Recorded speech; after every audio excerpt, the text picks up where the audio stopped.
अस्सलाम वालेकुम viewers, welcome to कोई स्टूडियो क्लब। आज के जो हमारे गेस्ट हैं professor doctor Murtaza नजावत Ali.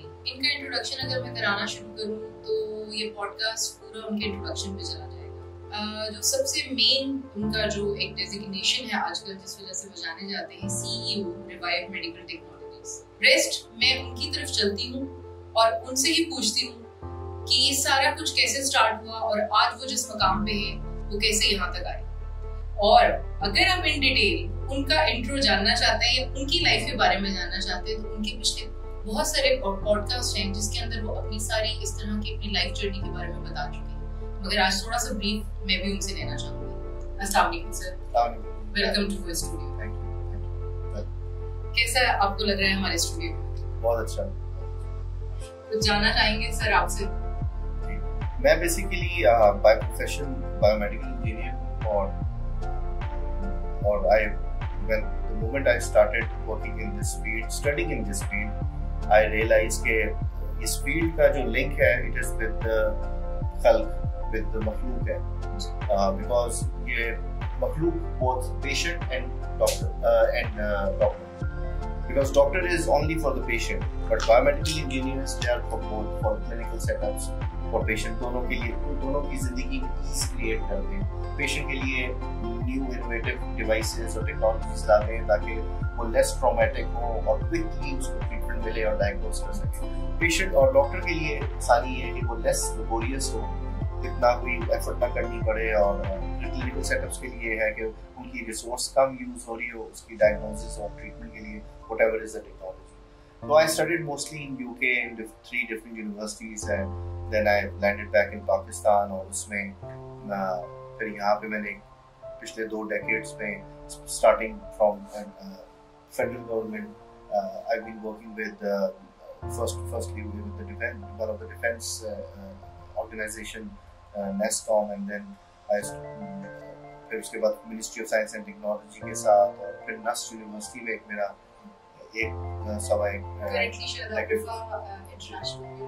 Currently, I'm working as a CEO at Revive Medical Technologies, which is a USA-based company having its offshore R&D and production facility in the industrial area here in Islamabad. और मेरा रिफा international university में भी I'm professor and heading biomedical technology. And I'm also elected distinguished scholar at COMSTEC, which is a global organization which is a commission for science and technology for the capacity building of OIC member states. जितनी आपकी मुस्लिम उम्मा है और OIC member states, मैं different countries में जाके workshops training वगैरह करता हूँ faculty और industry just to for the capacity building. Sir मगर आपकी तो spiritual side बड़ी strong है, उस side पे आपका कैसे? मेरा because मेरा भी ज़माना जाहिलियत था, वो भी ज़माना था कि जब मैं ना नमाज की तरफ था ना कुरान की तरफ था, ना मुझे ज़्यादा नहीं था, वही जो अपने इस्लामियात वगैरह में बेसिक्स पढ़े होते हैं स्कूल लेवल। बट अल्लाह हैज़ बीन वेरी काइंड। थोड़ा सा मैं आपको इंटरप्ट करूंगी। डोंट यू थिंक कि हमें स्कूल लेवल से ही सिर्फ इस्लामियात एज अ बुक नहीं पढ़ानी चाहिए, हमें उसके अंदर थोड़ी रिसर्च भी सिखानी चाहिए कि चाइल्डहुड से ही हमें हैबिट डेवलप हो कि हम इस तरफ रिसर्च करें। ये एक अलमिया है हमारे माशरे का, डायलेमा है कि मैं इस्लामियात की बदौलत और इस्लामियात की वजह से मैं अपनी पर्सनल अपना एक्सपीरियंस शेयर करूँ तो मैं अल्लाह के करीब, कुरान के करीब और अल्लाह की इबादत के करीब, इस्लामियात और या दीनियात की थ्रू नहीं आया। ऑर्गेनिकली अल्लाह ताला ने सबब बनाए और प्रैक्टिकल एक्सपीरियंस मेरा जब इस तरफ रुझान हुआ तो आई स्टार्टेड प्रेइंग, नमाज, सलात, एंड देन कुरान की तरफ में आया, और I am still a humble student of Quran. और अगर मैं आपके साथ आज भी किसी पॉडकास्ट में अपना एक फहम या अपना जो भी मैंने नॉलेज एक्वायर की है through research in Quran and सीरत नबी सल्लल्लाहु अलैहि वसल्लम की तरफ, तो वो एज अ स्टूडेंट की है। मैं मतलब जो भी मेरे व्यूअर्स हैं जो सुन रहे हैं वो प्लीज़ मुझे कंसिडर ना करें कि मैं कोई आलिम हूँ, कुछ हूँ। I am just a humble student of Quran and सीरत नबी, and whatever I will share with you, these are my findings, my research. I may be wrong, correct me अगर आपको कोई ऐसी चीज़ फील होती है, बट एक रिसर्चर जो है वो तहकीक करके डेप्थ में चीज़ों में जाता है, and that kind of confidence I am having as a researcher because I am also a researcher scientist तो वही जो मेरे पर्सनालिटी के एट्रीब्यूट्स हैं मैं यूज़ कर रहा हूँ कुरान की लिंग्विस्टिक्स के अंदर, उसकी लैंग्वेज के अंदर, और फिर उसकी इंटरप्रिटेशन, उसका जो मैसेज है और उसको मैं कनेक्ट करता हूँ, और उसकी वजह से you think कि हमें कुछ अपने प्राइवेट स्कूल्स और क्या कहते हैं हमारे गवर्नमेंट स्कूल जगहों पे हमारे इस्लामिक रिसर्च सेंटर्स होने चाहिए विद इन स्कूल, ताकि चाइल्डहुड से ही हमारे अंदर ये अवेयरनेस पैदा हो जाए? नहीं, वो होने चाहिए। और अभी मैं थोड़ी देर पहले सादिक भाई है उनसे मैं डिस्कस कर रहा था ऑफ कैमरा जो डिस्कशन जी ऑफ कैमरा हमारी डिस्कशन कर रहे थे कि कलमा की भी इखलास है, उसका खलूस है, जिसको अगर हम थोड़ा सा ईमानियात या आर्टिकल्स ऑफ फेथ की तरफ अगर हम डिस्कस करें तो वो ईमान कानूनी ईमान है आपका, कि आपने बस जस्ट फॉर द सेक अशहदु अल्ला इलाहा इल्लल्लाह मुहम्मद रसूलुल्लाह पढ़ लिया and you mean nothing about it, ठीक है ना। ये दिस इज जस्ट लीगल ईमान। आपने अगर एक मुस्लिम स्टेट में डिक्लेयर करना है कि you have devoted back to Islam और आपको पूरी राइट्स मिल जाए, तो this is a good strategy. But एक ईमान, एक हकीकी ईमान, it is from the bottom of your heart, from the core of your heart, ठीक है ना। एंड जिसको कहते हैं ना कि आप you are actually from the bottom of your heart you accept the गैब अल्लाह, गैबुल मलाइका जितना है, जितनी चीजें अनसीन सिस्टम ऑफ अल्लाह है, उसके ऊपर आपका यकीन है, ईमान है। इसके ऊपर मैं भी आऊँगा कि ईमान क्या है, क्योंकि हमें आज तक एज अ मुसलमान ये नहीं पता कि ईमान की डेफिनेशन क्या है। हम खत्म हो जाते हैं सीधा कि हमने 5 वक्त नमाज पढ़ ली तो बस वही हमारा ईमान मुकम्मल हो गया। Coming towards my, I'll start with my professional life. So मैंने public sector और federal government पाकिस्तान में, I am the recipient of Prime Minister Office mandate which was given to me to set up country's first medical device industry that I founded as a founder a few years ago at National University with the support from Ministry of Science and Technology। और वो भी stents वगैरह heart के बन रहे हैं और जो प्लास्टिक कैथेटर्स वगैरह बन रहे हैं। और सॉरी मैं एक बात और भी मेंशन करना चाहूंगी कि ड्यूरिंग कोविड भी आपकी बहुत कंट्रीब्यूशन रही है। कोविड में हम लोगों ने वेंटिलेटर्स वगैरह, रेस्पिरेटरी डिवाइसेस वगैरह डेवलप किए हैं, क्योंकि वहाँ पे शॉर्टेजेस थी कंट्री के अंदर। तो फिर अभी कुछ मेरे ख्याल से 1.5-2 साल पहले I left federal government and I joined private sector. I founded my own company in US, जिसका ऑफशोर फैसिलिटी R&D और प्रोडक्शन वो इस्लामाबाद में है, और हमारा बिजनेस ऑफिस जो फ्लोरिडा में है। और revive medical technology it's a unique concept in the world. Why is it unique? Because पूरी दुनिया में जो फिजिशियंस और फिजिशियन एंटरप्रेन्योर्स जो एक आइडिया लेके आते हैं नई मेडिकल डिवाइसेस और हेल्थ केयर टेक्नोलॉजीज का, और हेल्थ केयर स्टार्टअप्स मैन्युफैक्चरर्स जो एक नया प्रोडक्ट लाना चाहते हैं, they been struggling around with one problem, and that problem was कि जितनी medical device R&D companies हैं दुनिया में, उनकी एक specialty is just in one area. They have their niche.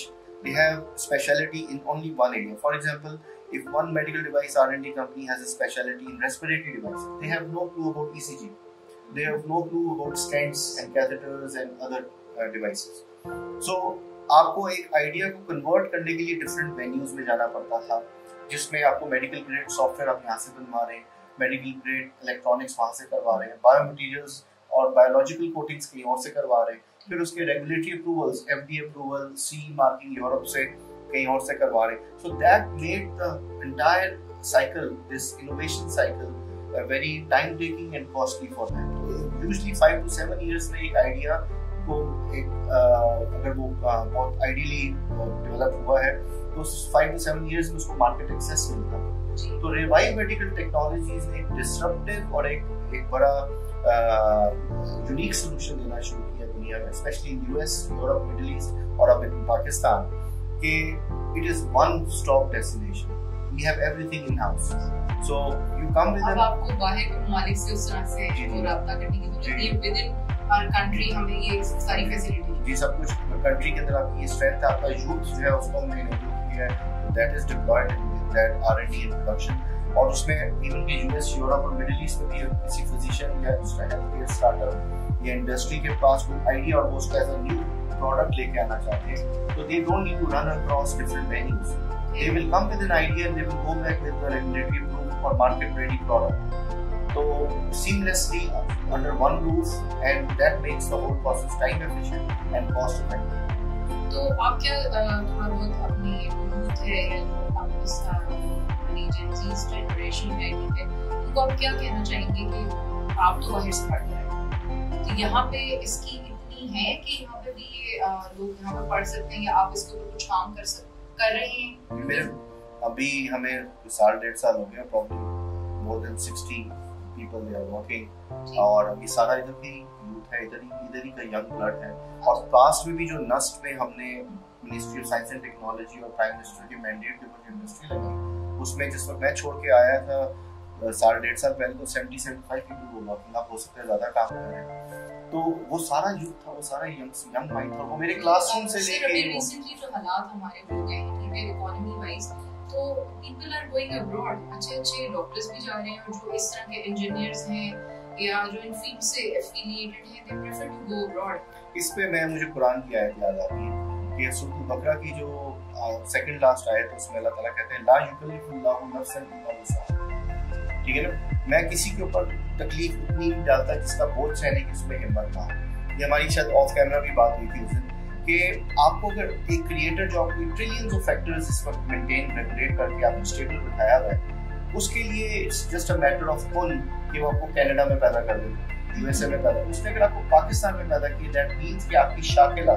आपका जो बायोलॉजिकल स्पिरिचुअल मेकअप है, जो फिजियोलॉजिकल मेकअप है, that has the capability to go through these challenges and to navigate through it.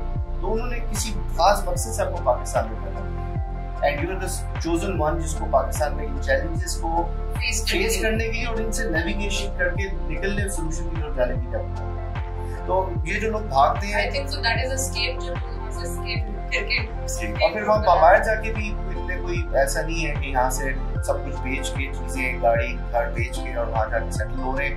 They are hand to mouth, they are actually just meeting their ends, they don't have time। लेकिन अब एक चीज बताऊं, जो एक society के अंदर, अभी हमारे इस टॉपिक पर मैं आऊंगा अपने अगले सीरीज में आपके साथ, जो पॉडकास्ट है दीन और दुनिया में हमने करना है बैलेंस का, उसमें भी ये बात होगी कि जो इंसान गाफिल और मशगूल है इस दुनिया के अंदर, वो 4 प्रॉब्लम से गुजर है।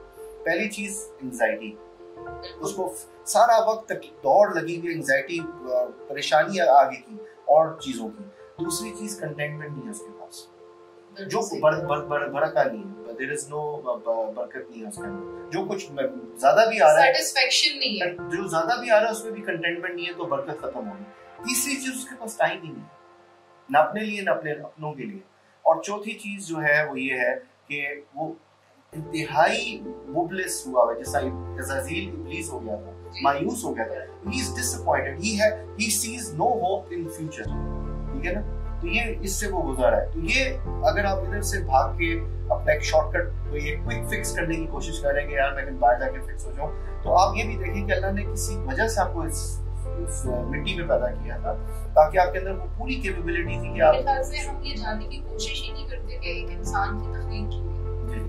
मैं आपसे आगे इसी बात पे आना चाहती हूँ कि तख्लीक कायनात के बारे में आपका क्या सोच है, क्या आपका कॉन्सेप्ट है कि जो जेनेसिस ऑफ मैनकाइंड है वो क्या था, क्यों था, किस लिए था, इसके ऊपर ये बड़ा इम्पोर्टेंट सब्जेक्ट है। इसलिए सब्जेक्ट अगर मैं इसके आगे जितनी बात करूंगा दीन और दुनिया की, आखिरत की, ईमान की डेफिनेशन भी अगर आपको दूंगा, तो आप उसको समझ नहीं पाएंगे, क्योंकि आपको अपनी कॉम्पोजिशन नहीं पता, आपको अपनी एग्जिस्टेंस वजूद का नहीं पता। बड़ा इम्पोर्टेंट, बड़ा पर्टिनेंट क्वेश्चन आपने बड़े राइट टाइम में पूछा है। सबसे पहले अगर आपने स्टार्ट इसका लेना होता तो आपको पहले अपना शोर होना चाहिए कि हम क्यों इस दुनिया में हैं, आपका वजूद क्या, आपकी एग्जिस्टेंस की फॉर्म क्या है। तो मैं अगर आपका जो आपने जेनेसिस ऑफ मैनकाइंड का जो क्वेश्चन पूछा है, जो मेरा फहम है और जहाँ मैं रिसर्च करके पुराने के लिए और हुजूर सल्लल्लाहु अलैहि वसल्लम की सीरत नबी पढ़ के और डिफरेंट हमने रिसर्च करके जो पहुंचा हूँ, वो ये है कि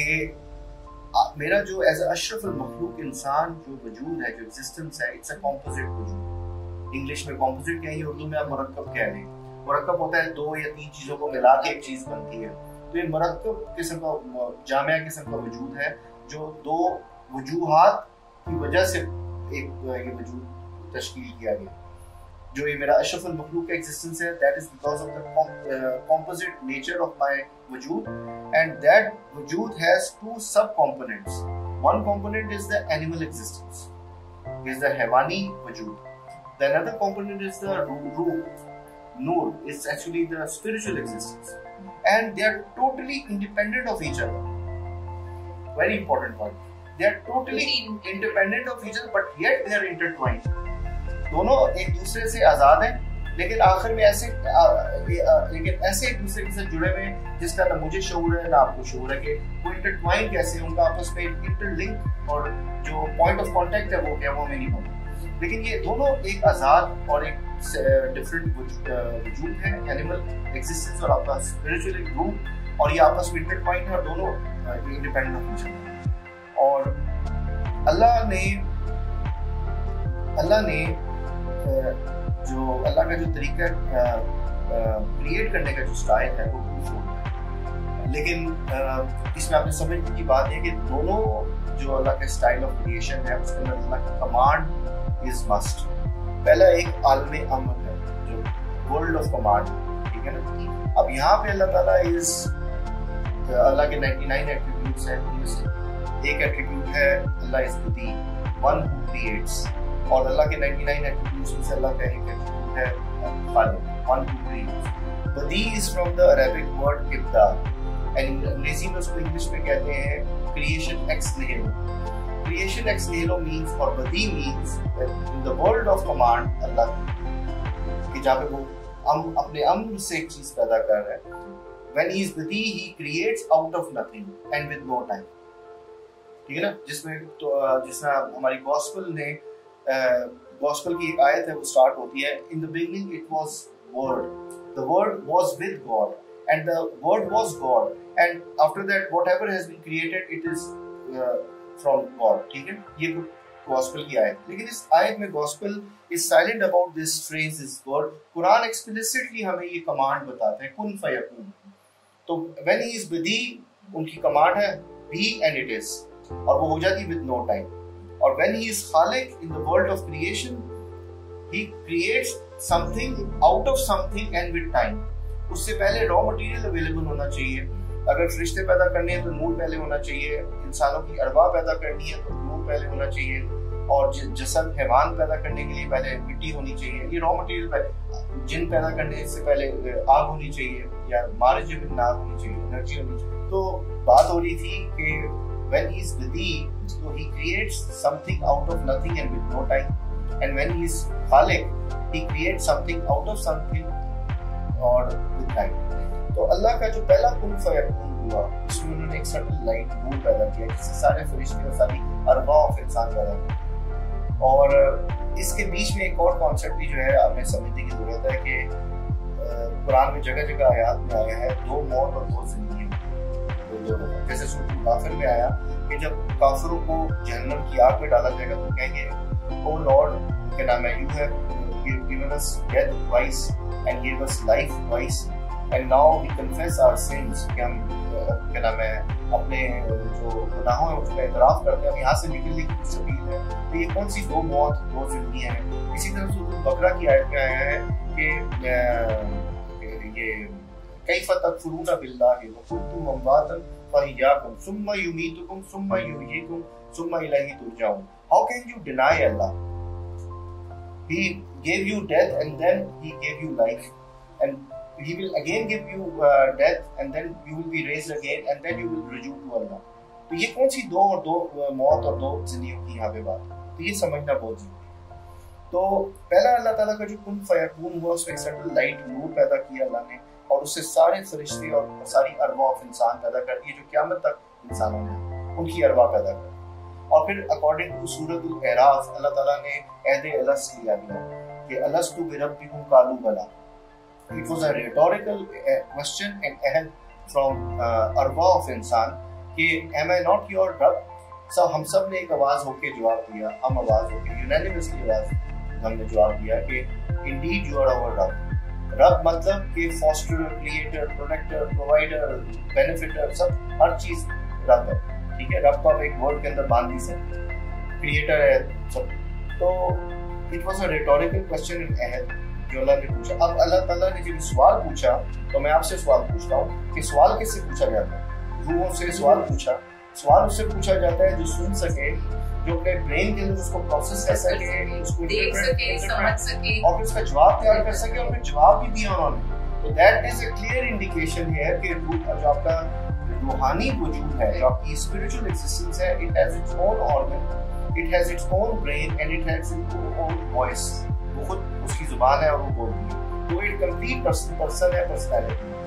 और इसका एक और जगह भी सूरह बकरा से मैं इसको कॉम्प्लीमेंट कर सकता हूं इस पूरे टॉपिक को कि सुम्मुल बुक्मुल उम्मी ला यर्जिऊन, कि अल्लाह ताला यहाँ पे अपाहिज लोगों की बात नहीं कर रहे, यहाँ पे अल्लाह ताला स्पिरिचुअली अपाहिज लोगों की बात करे जो ब्लाइंड है, डम है, डेफ है और अपने रब की तरफ रुजू नहीं करते, ठीक है ना। तो उन्होंने अपनी रूहानी आंखें, कान और जुबान बंद कर दी। तो ये एक पहली इंडिकेशन आ। दूसरी जो कुन फयकून अल्लाह ताला का हुआ, वो उसमें कुरान की आयत फिर आ जाती है, सूरह अंबिया की आयत नंबर 30 है, जिसमें अल्लाह ताला कहता है कि this universe had a unitary origin. इस यूनिवर्स में जो जितनी समावात और अर्थ थी वो एक थी, और इनको मैंने अलग कर दिया, इनको मैंने स्प्लिट कर दिया, और फिर मैंने पानी के थ्रू जिंदगी पैदा की, ठीक है ना। ये सूरह अंबिया की आयत नंबर 30 के अंदर आया।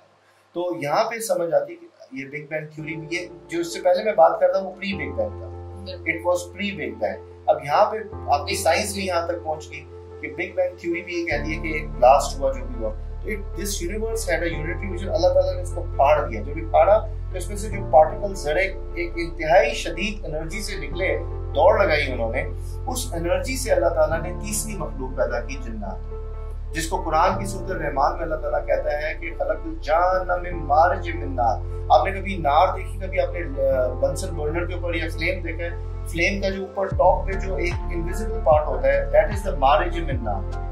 उस एनर्जी से किसी सेल्फ कॉन्शियस क्रिएशन क्रिएट की गई जिन्नात। अब ये तीनों क्रिएशन जिनका मैं जिक्र कर रहा हूँ, मैंने किसी नबातात, किसी और हैवानात का जिक्र नहीं किया, किसी जानवर का जिक्र नहीं किया, ये तीन सेल्फ कॉन्शियस क्रिएशन का जिक्र किया, जिसमें अरवाह ऑफ इंसान, फरिश्ते और जिन पैदा हुए।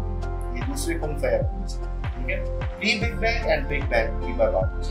अब सेल्फ कॉन्शियस क्रिएशन क्या है? जो खुद शऊरी जिसके अंदर, बाकी जितनी आपके इर्द गिर्द लकड़ी लगी हुई है, कुत्ता बैठा हुआ है, बिल्ली बैठी हुई है, पत्ता है, फूल है, they are all conscious, इनके अंदर शऊर है, खुद शऊरी नहीं है। अगर कुत्ता आपको देख रहा है तो दैट मींस वो एक सीसीटीवी कैमरे की तरह आपको देख रहा है। बट अगर मैं आपको देख रहा हूँ तो मेरे अंदर मेरी खुदी है, मैं है, और मैं अपने अंदर ये तसव्वुर कर रहा हूँ कि मैं विश को देख रहा हूँ। इसी तरह आपने देखा होगा सोसाइटी में जो लोग ज्यादा सेल्फ कॉन्शियस होते हैं वो सारा वक्त आंखें हिला रहे होते हैं, फम्बलिंग कर रहे होते हैं, हाथों के साथ कुछ कर रहे होते हैं, कपड़े ठीक कर रहे होते हैं। वो सेल्फ कॉन्शियस होते हैं कि मुझे महविश देखनी है। बात करने से पहले वो कई दफा जो है ना स्टैमर करते हैं, बहुत ज्यादा सेल्फ कॉन्शियस होते हैं, ठीक है। तो ये खुद शऊर मखलूक है, इंसान, जिन्नात और फरिश्ते, बाकी सारी कॉन्शियस है, और ये सब गवाही देंगे क़यामत वाले दिन। इनकी कॉन्शियसनेस क्या है इसका इदराक ना मुझे है ना आपको, कि मेरे ये हाथ कैसे गवाही देंगे, ये लकड़ी कैसे गवाही देगी कि इसने मुझे मिसयूज किया क़यामत वाले दिन। These are all conscious. सारे एट्रिब्यूट्स जो है वो गवाही देंगे कि हम क्या करते हैं। कायनात है ना, जितनी समावात वल अर्द है, this is all conscious except जिन्नात, मलाइका एंड अशरफुल मखलूक इंसान। अब अरवाह पैदा हो गई, उनको कोल्ड स्टोरेज में सुला दिया गया, मौत दे दी गई। दैट वाज आवर फर्स्ट मौत। अब दुनिया में उनको दोबारा पैदा किया गया। वो कैसे किया गया कि जब ये बिग बैंग के बाद ये यूनिटरी ओरिजिन था कायनात का, जब इसको तो उसमें से तीसरी सेल्फ कॉन्शियस एनर्जी से तीसरी सेल्फ कॉन्शियस क्रिएशन पैदा हुई जिन्नात। उसके बाद पता नहीं कितने मिलियंस और ट्रिलियंस ईयर जो है ना, जितने ये जो ज़रात निकली, ये प्लैनेट्स और आपकी गैलेक्सीज और मिल्की वे, हमारा अपना जो प्लैनेट अर्थ है, इसमें फिर गैसेस और क्ले की वजह से पानी पैदा हुआ। फिर वो कितने अरसा, कितने मिलियन और कितने हजारों साल बारिश होती रही। फिर इस प्लैनेट के ऊपर सिर्फ पानी था। फिर वो पानी रिसीड करना शुरू हुआ और क्ले श्रिंक होना शुरू हुई, और फिर इस क्ले की श्रिंकेज और पानी की रिसेशन की वजह से जो आपस में इंटरेक्शन थी क्ले और पानी की, उसमें से यूनिसेलुलर ऑर्गन्स जिनका सिंगल सेल है, मल्टी सेलुलर ऑर्गन्स पैदा हुए। अल्लाह ने यहाँ पे कुरान के अंदर कहते हैं, यहाँ पे मैंने फ्लोर पानी का रखा, एक एनालॉजी दे रहे हैं, एक सिमिली दे रहे हैं आप, ठीक है ना। एक मुतशाबिहात है कि मैंने अपना मतलब किंगडम जो है वो पानी में रखी, मतलब लिविंग लाइफ के अंदर, और यहाँ से लाइफ क्रिएट हुई, और फिर इस लाइफ का एवोल्यूशन का प्रोसेस स्टार्ट हुआ, जिसको उर्दू में इर्तिका कहते हैं। इर्तिकाई मनाजिल क्या स्टार्ट हुई। फिर इसमें से जो सबसे ज्यादा मोस्ट इवॉल्व्ड और डेवलप्ड स्पीशीज थी, जिसको बायोलॉजी में होमो सेपियन कहते हैं, उसमें से एक फर्द को चूज किया गया और उस फर्द को कुरान की आयत के मुताबिक अल्लाह ताला कहते हैं कि मैंने अपनी रूह फूंकी। जब अल्लाह ताला ने अपनी रूह फूंकी तो ये बहुत एक जबरदस्त मराहिल है और एक स्टेज है जिसको यहाँ पे एक्सप्लेन करना बहुत जरूरी है। अब यहाँ से जब उनको सिलेक्ट किया गया तो वो हैवान को सिलेक्ट किया, आदम के एनिमल एग्जिस्टेंस को सिलेक्ट किया गया, और जब रूह फूंकी तो वो अशरफुल मखलूक इंसान बन गए। जब ये रूह फूंकी जा रही थी तो इसका जो फूंकने का जो ट्रांजिशन का प्रोसेस है, जब वो अशरफुल मखलूक में कन्वर्ट हो रहा है, ये बहुत जरूरी है।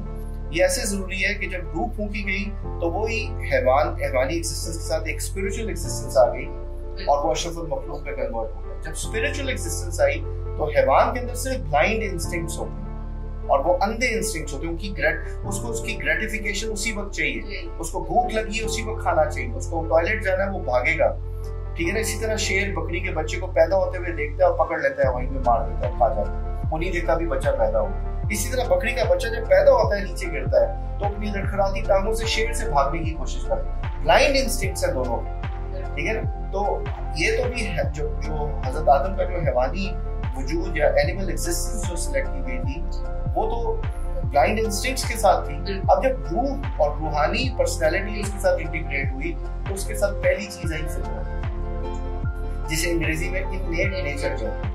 फितरत आ गई। फितरत के अंदर भी 2-3 चीजें हैं कि वो क्योंकि रूह रब्बानी अल्लाह की तरफ से आई है, उसमें पहली चीज आ गई फितरत। फितरत मींस फुरकान आ गया, राइट एंड रॉन्ग आ गया। अब उसने जितना नेविगेट करना है उसने हर चीज को पहले गेज करना है, मेजर करना है, वे करना है कि ये आइदर राइट है या रॉन्ग है। दूसरी चीज उसमें मार्फत रब ऑलरेडी एम्बेडेड थी, वो अपने रब का जो तारुफ है वो उसके अंदर ऑलरेडी उस रूह के थ्रू उसके अंदर आ गया, ठीक है। एंड तीसरी चीज उसके अंदर फैकल्टीज आ गई, फैकल्टी ऑफ नोमेनक्लेचर, नेमिंग, नाम देना चीजों को, एंड फैकल्टी ऑफ रीजनिंग आ गई। इससे वो अशरफुल मखलूक बन गया। और इसी तरह कहते हैं ना कि रब तक पहुंचने के लिए आपको किसी मंतक, किसी लॉजिक की जरूरत नहीं, किसी साइंस, किसी थ्योरी की जरूरत नहीं, क्योंकि हर मंतक दूसरी मंतक को काटती है, हर लॉजिक की काउंटर लॉजिक, तो आप रब तक नहीं पहुंच सके। तो हम दोबारा से अपने दूसरे पॉडकास्ट में कंटिन्यू करते हैं और अभी के लिए इजाजत दीजिएगा। थैंक्स।